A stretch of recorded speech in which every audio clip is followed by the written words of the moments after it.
Hello everybody and welcome back to another Logan Blackman Show YouTube video. Hope you all have had a fantastic week since the last time we have spoken to each other, and I hope you all are ready for the 2026 World Cup, ladies and gentlemen. 3 weeks from today is the opening game of the 2026 World Cup, and ladies and gentlemen, I can't believe it's already here. I can't believe it. We've had some squads get announced this past week. The U.S. is announcing their final squad on May 26th. There's just so much stuff going on. There's so much to get excited for, and whether you think the United States is going to win it, whether you think the United States is going to get grouped, you can't sit there and not be excited for what's going to happen this summer. Obviously, you look at the likes of France, you look at the likes of Spain as going into this tournament as the favorites, but the United States on home soil plot armor could be a very big thing for the United States in this 2026 World Cup. But before we get into anything that we're going to talk about today, make sure to check out all the links down in the description below, all the different links to social media accounts, the podcast and Apple Podcasts and Spotify. You can check out the blog post on the LoganBlackmanShow.com. We have our 2027 quarterback prospect rankings already out, our insanely early quarterback prospect rankings for 2027. We'll have the link to the blog post down there. You can check out the video on the Logan Blackman Show YouTube channel. And speaking of that, make sure you subscribe to the YouTube channel and give this video a thumbs up if you're already enjoying it. But if you're not, and you're not a trusting individual, wait till the end. I'll tell you to give you a thumbs up again. But if you get to that point and you still don't like the video, make sure to leave a comment down below on why you feel the way you do, whether you feel good or happy or sad or whatever about the United States chances of the World Cup. What do you think of the squad? What you think the squad's going to look like? If you hate my squad, if you love my squad, if you hate me, I'm sorry. Just let me know down in the comment section below. But man, ladies and gentlemen, this is the final World Cup squad prediction video for the 2026 World Cup for the United States men's national team. And if we're looking at the grand scheme of squads out there, and again, like I brought up before, we've seen some squads get announced, like France announced theirs, Brazil announced theirs, Portugal announced theirs, but other countries announced theirs as well. Sweden announced theirs, Curacao.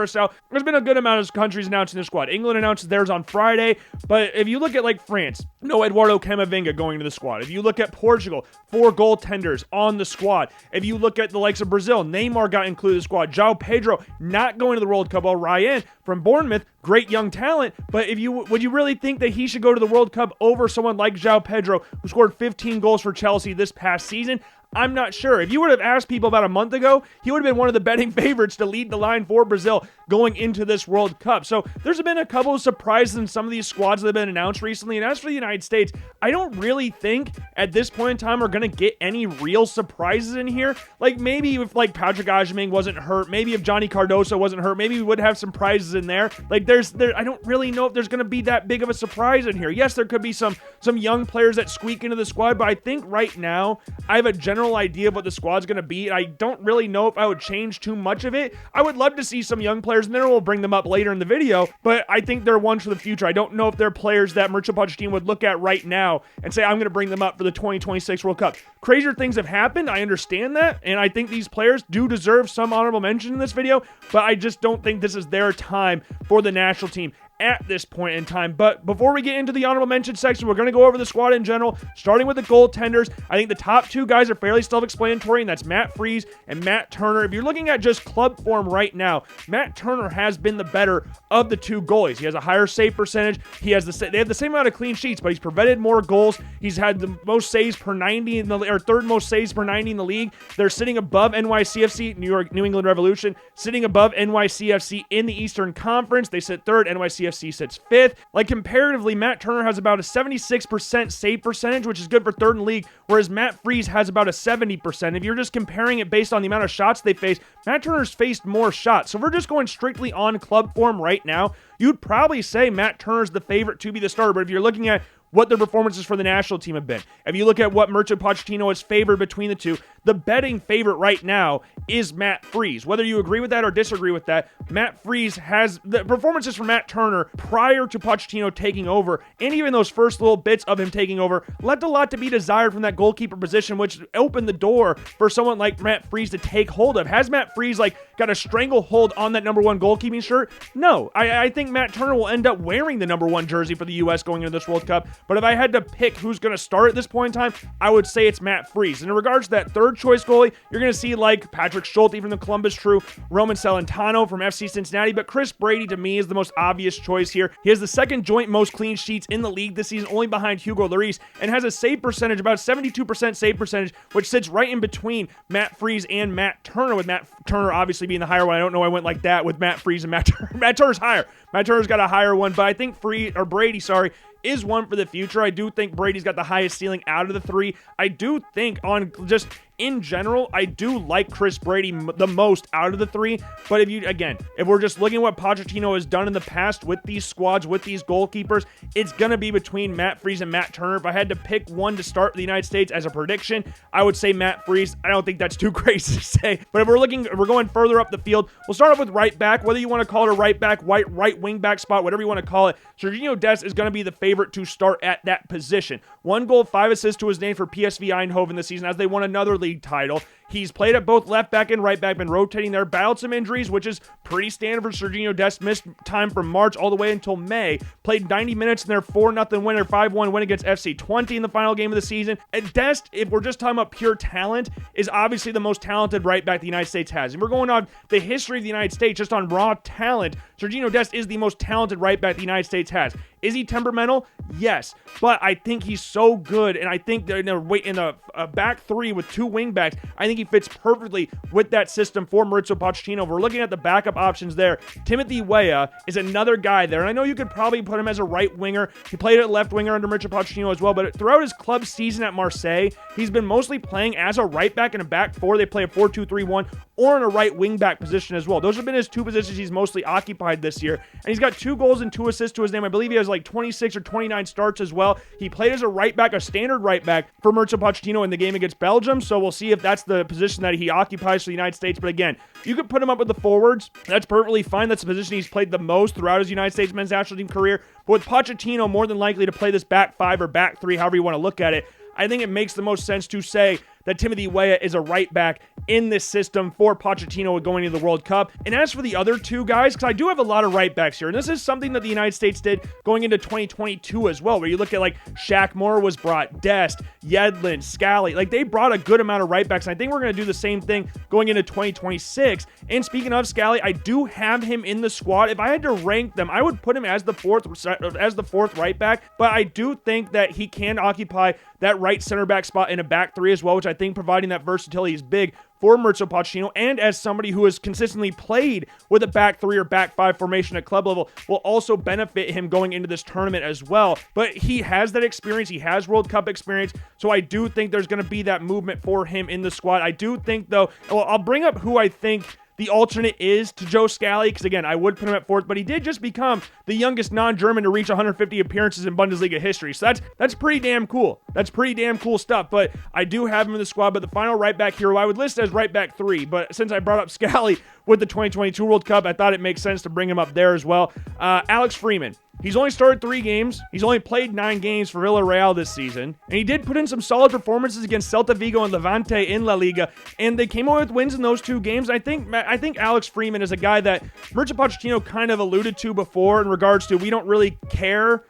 Maybe not care might not be the right word, but playing consistently at club level is not the most important thing going into this national team. And I think Alex Freeman provides that athleticism and that versatility to play at right wing back and right center back, like we brought up with Joe Scally before, but I think he fits Pochettino's system more than Joe Scally does. He put up some good performances in the Gold Cup. He's been a consistent figure in and around Mr. Pochettino's squads, but I do think right now with that versatility, playing right back, right center back, right wing back, that athleticism he brings in there as well, I do think he's going to find himself on the plane for the World Cup. If I had to rank them in order, like what the depth chart would look like, I would go Dest, Weah, Freeman, and Scally. But I just think that Freeman, the lack of minutes at club level could be concerning to some, but given Mauricio Pochettino's recent comments, I don't think it will be that big of a deal going into the World Cup. And now, moving to left back, I think this one's pretty straightforward. Anthony Robinson's the best left back the United States has ever produced. That's pretty self-explanatory. He scored his first goal of the season for Fulham against Wolves this past weekend. Scored a penalty. It's always fun. Or just defenders taking penalties is always fun to see. Especially someone like Anthony Robinson, who I never expected to see take a penalty. But we talk about people battling injuries. He's another guy like that. If he can stay healthy, Obviously, he's going to the World Cup. And then I'm going to bring Max Arfsten as well because Mircea Pochettino loves himself some Max Arfsten. He has 4 goals and 4 assists to his name this season for Columbus Crew. He's been playing really well. They've been playing a 4-4-2, though, this season. He's been alternating between the left and right flanks for the Columbus Crew. And again, he's a very optional defender. A lot of people have called him out. He's been caught out by players. He's an optional defender at best. But I think, again, with the system that Pochettino wants to run, I think with a back 5, he fits perfectly in that attacking left wing back mindset. But again, he's probably not going to play a single minute in the World Cup because if worst case scenario, Anthony Robinson gets hurt, Serginho Dest will probably slide over to that left wing-back spot, and Tim Weah will line up there. But I do think that Mircea Pochettino loves himself some Max Arfsten, so he's going to be in the squad regardless of what you think about Max Arfsten and his defensive capabilities. But moving into the center back positions, again, I think this one's pretty straightforward as well. I did have an idea of bringing 5 center backs, but I think, again, when I talked about Alex Freeman and Joe Scally having that versatility to play right back and right center back, I do think that we could see someone like Miles Robinson get left home. And I do think that Miles Robinson, if not Joe Scally, then Miles Robinson would be the guy I would have put in this squad. Again, playing in a back 3 at club level for FC Cincinnati, I think is important. I know he doesn't have the most fans around the United States national team fandom out there, but I do think Pochettino rates him, and he has played him at right back before in a back 4. So we talk about versatility as well. I do think, and he's not like super versatile. Like, we're not going to play him everywhere, and he's only played like 1 game at right back for the United States, but still, I do think if Scally's not brought, I do think it will be Miles Robinson in that center back spot. But in regards to the other ones who actually I have making the team, Chris Richards, no-brainer. I know he had that ankle injury he suffered against Brentford, probably missed Crystal Palace's last 2 games of the season against Arsenal and the Conference League final as well, so that'll be a big loss for them at club level. But Chris Richards, if he's healthy, is the best center back the United States has, bar none. One of the favorites to be the captain going into this World Cup, along with Tim Ream, who I have mentioned here as well. Tim Ream's just old. I don't know if I can fully trust Tim Ream at that left center back spot, or if the United States plays Tim Ream, it has to be in a back 3. They cannot play Tim Ream in a back 4 at an international tournament. They can't do that. They cannot afford to do that. I have nothing against Tim Ream in his time in the United States men's national team. I think he's been a great servant to the national team. He's been a very good player for the national team over his tenure here. But again, I think from an athletic standpoint, you can't go with Tim Ream if you're going to play a back 4. That's where Austin Trusty comes in, who just won another league title with Celtic. The red cards have toned down, so that's positive. Has picked up a couple of red card or yellow cards here and there. But Austin Trusty in that game against Portugal kind of made people look at it and go, you know what? If Tim Ream's not the starter, then go with Austin Trusty at the left center back spot. Provides a lot more athleticism in there. We saw him driving forward in that game as well, which got some people hyped up there as well. And I think a center back partnership of Chris Richards and Austin Trusty could be a very good partnership should the United States go with the back 4.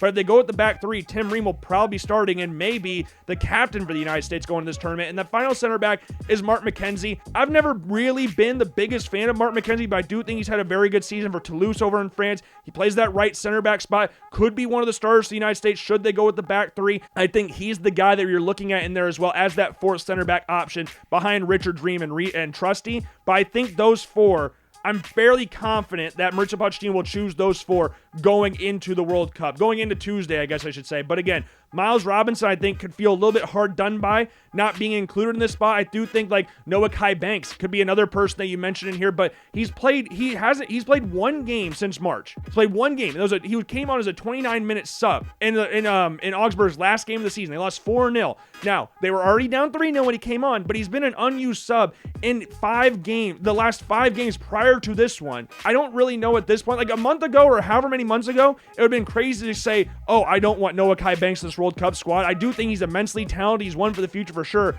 But I think at this point in time, regardless if he decided he wants to play for the United States or Germany, I don't think that this is the World Cup for him, given his form going into the tournament, especially since Augsburg don't have any more games leading up to the tournament. So in the past 2 months, he's played 1 game and it's been 29 minutes. So I don't think we're going to see him in the squad here, but that would be my back line for the United States. We got the goalies, we got the back line figured out. Now we're moving into midfield, those center midfield spots. I think the first one's obvious. Tyler Adams makes sense, was the captain of the U.S. in 2022. put in some solid performances for Bournemouth this season when he's been healthy, put in a really solid performance against against Man City, the other day, which helped Arsenal win the Premier League title. He's an obvious fit in here. I do think another one in here is Tanner Tessman. I think he's a guy that Mauricio Pochettino really likes. I think like Maurizio's men. I think that's one of Tanner Tessman. He's been linked with a move away from Lyon coming up this summer. Links with Leeds, Brentford, Atletico Madrid attempted to put a bid in for him in January, but they declined that. He hasn't been playing that consistently, though, for Lyon. Like in games against Lorient and PSG, he played a combined 19 minutes. He hasn't been really playing that consistently, which is kind of a nervy thing going into World Cup, especially since he hasn't even started the past 3 games for them. So I'm a little nervous about that, but I think overall, he's the guy who's most likely to start next to Tyler Adams in that central midfield spot. And if you're looking at the other 2 guys, Christian Roldan is going to go to the World Cup. Has he had an amazing season for the Seattle Sounders? Not necessarily, but coaches love him. They love that experience. He was in the squad in 2022. They love him being around the squad. He can do a lot of different things. He can wear a lot of different hats for the national team. Does he do anything amazing? No, but you can play him in multiple different roles and coaches trust him. So I think that he's all but locked to go to the World Cup. And then you look at Sebastian Berhalter. He's had a great season so far for the Vancouver Whitecaps. Like right now, he has 6 goals and 4 assists to his name. We've talked about the wand of a right foot that he has. I just think that provides something different that nobody else for the United States men's national team out of the selectable players can really offer. That set piece marksmanship that he possesses is so important for the United States. And on that topic, Jack McGlynn, I don't have him in the squad. I feel like he could feel very hard done by not being included in the squad. Playing in a 3-4-2-1 formation with Houston Dynamo. He's played in the midfield. He's played in one of those 2 attacking midfield spots. He's got a wand of a left foot. So we talk about Berhalter with the right foot. That's Jack McGlynn with the left.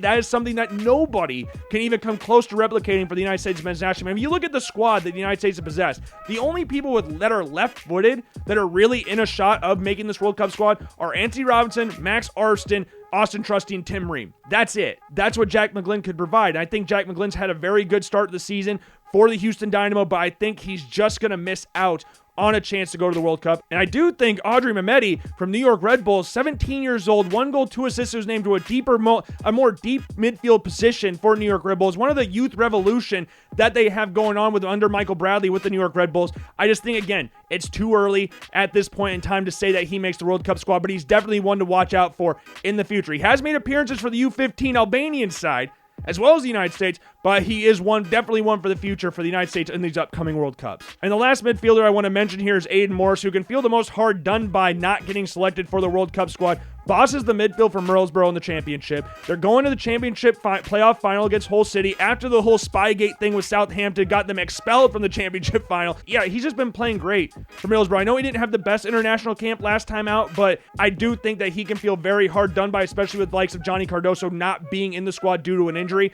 He's definitely one that could look at and go, why am I not in here? And he's a guy that I could really see pushing into that squad if Mauricio Pochettino wants to bring more midfielders in there for those center midfield spots. I do think the United States, the players that they can play in the attacking midfield spots, there are some that can play in those midfield spots, so that's why I'm not ultimately too concerned about it. But if he wants to bring one more of those guys, I do think it would be Aiden Morris. And speaking of those attacking midfield spots, Weston McKennie is going to be one of the first names on here because he can do a multitude of different things for the United States. He's played a multitude of different positions for Juventus. He's been arguably their best player next to Kenan Yildiz this past season for a struggling Juventus side, but he can just do a multitude of different things, whether that's playing in the attacking midfield spot, whether that's playing in the midfield, whether that's playing at right wing back, whether that's playing on the right wing. We've seen him play as a false nine for Juventus as well. He can just do so many different things for the United States, and on form, he's probably the best player the United States has. Now, the biggest name is Christian Pulisic, but he hasn't really been doing a whole lot for club. He got his first assist this past game for AC Milan, his first assist since March.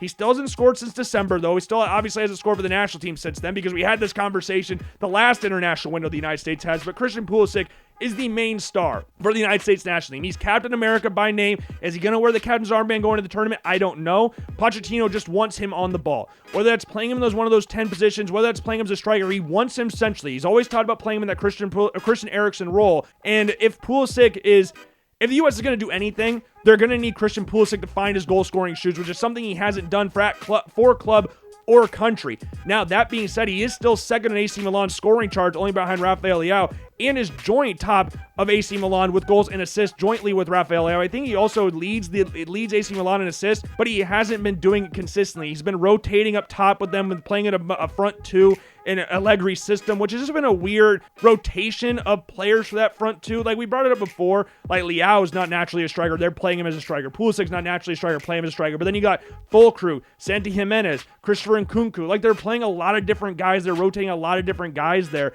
And it's just no one's really able to find firm footing within that AC Milan squad, which is why the likes of Pulisic and Rafael Leao have been linked with moves away from the club this offseason. But Pulisic is the star of the United States men's national team. Whether that means he's the best player on the team right now, that's a different conversation. I do think that's Weston McKennie. But Pulisic, if the United States is going to do anything, it's because Christian Pulisic is stepping up to the plate and delivering for his country, which is what everybody wants him to do. Everybody's crying out for him to do. So let's see if he does it come this World Cup. And I do think some other players that are pretty safe in regards to the squad. You're looking at Brendan Aronson. His minutes have been somewhat inconsistent for Leeds in this back half of the season, but he has been an integral part in them staying in the Premier League for another season. He's going to be in and around the squad. He's got a lot of experience in the national team, a lot of it coming off the bench as well. He can provide that spark off the bench, which is very important to have in these tournaments. And also you got Malik Tillman. His minutes have been kind of wishy-washy as well this back half of the season for Bayer Leverkusen. Like in the past 8 games, he's only played more than 30 minutes one time. And in that same stretch, he's played less than 10 minutes 5 times. But he does have 6 goals to his name this season, ranks third on the team in tackles per 90, and has won the most possession in the opposing team's final third.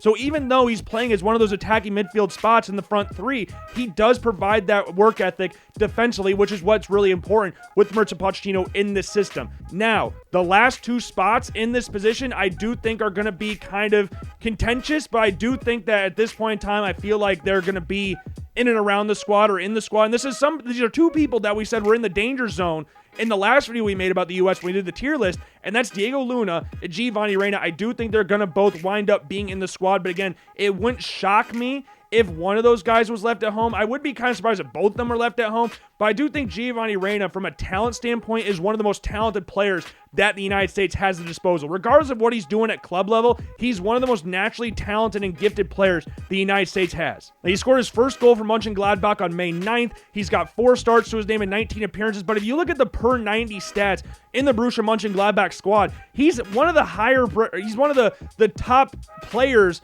in some of those metrics in regards to attacking output. Like, he leads the team in successful dribbles per 90. He leads the team in expected assists per 90. He leads the team in expected goals plus assists per 90. He also leads the team in regards to the defensive output in regards to gaining possession back in the final third, the opponent's final third.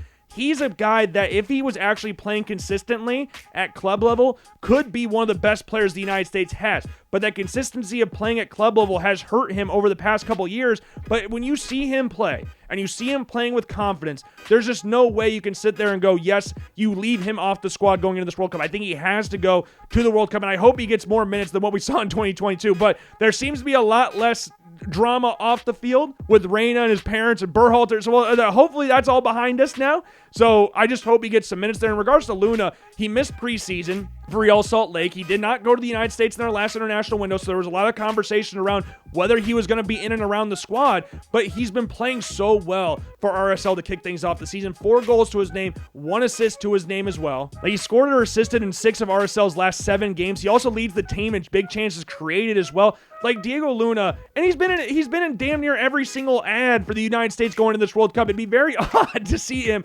not make the World Cup, because every time I see a World Cup commercial, I see his face. I see him on the sideline getting his nose all repaired. I think Mauricio Pochettino just likes we talked about this numerous times before, but talking about how he has balls. Like, he has big balls. That's what Mauricio Pochettino wants. And Diego Luna could be one of those World Cup hero guys where you look at it and go, oh yes, this is a guy that we remember from the 2026 World Cup. You seem to have those every single year. Diego Luna has the makings of one of those guys, and everybody and their mom wants to see someone like Diego Luna represent the United States because he plays for the crest, and that's what everybody really wants. So I do think that Diego Luna, at the end of the day, will make the World Cup squad. And maybe you're like, Logan, that's a lot of attacking midfield options there. Maybe you should re-strengthen the midfield because we've always been concerned about the U.S.'s midfield getting run through. And yeah, I do think that's a concern. So that's where we do open up the door for someone like Aiden Morrison there. If Johnny Cardoso wasn't hurt, we have that option there. But that would be a concern for me, but I do think this is how I think Pochettino will do it, not necessarily how I would do it. So I do think those are the players that will get called up from the attacking midfield spots. And looking at the strikers,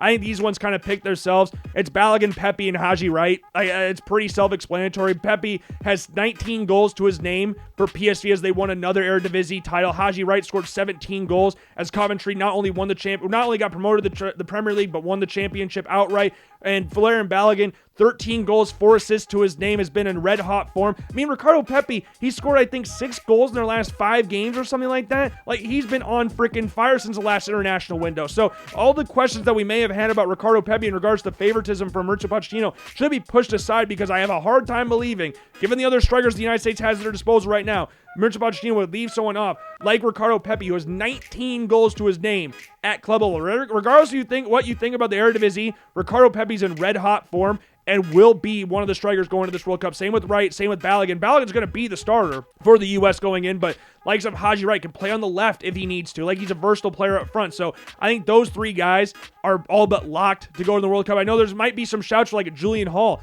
9 goals to his name. Scored a hat trick against the Columbus Crew last week. So he's in red hot form right now. Xavier Gozo for Real Salt Lake. He's a guy who can play anywhere on the right, anywhere on the left, can play in the front 3. He's a guy that a lot of people are excited for as well. 6 goals to his name, 3 assists as well. I just think the likes of Julian Hall, Xavier Gozo, Mehmeti, all these guys, I think they're a next World Cup. I think they're perfect guys to put in the Gold Cup squad for next year. So I think they're great. I think they're very talented players. I think I'm excited to see what they can do in the future for the United States. If I had to guess, out of those guys, who's the most likely to go, I would guess it'd be Xavier Gozo. Yeah, I think it might be a little early, but I would not be upset if any of them got put in the squad. So that is my 26-man squad going into the 2026 World Cup. Other players that I didn't mention here, Josh Sargent, not going to be in the squad.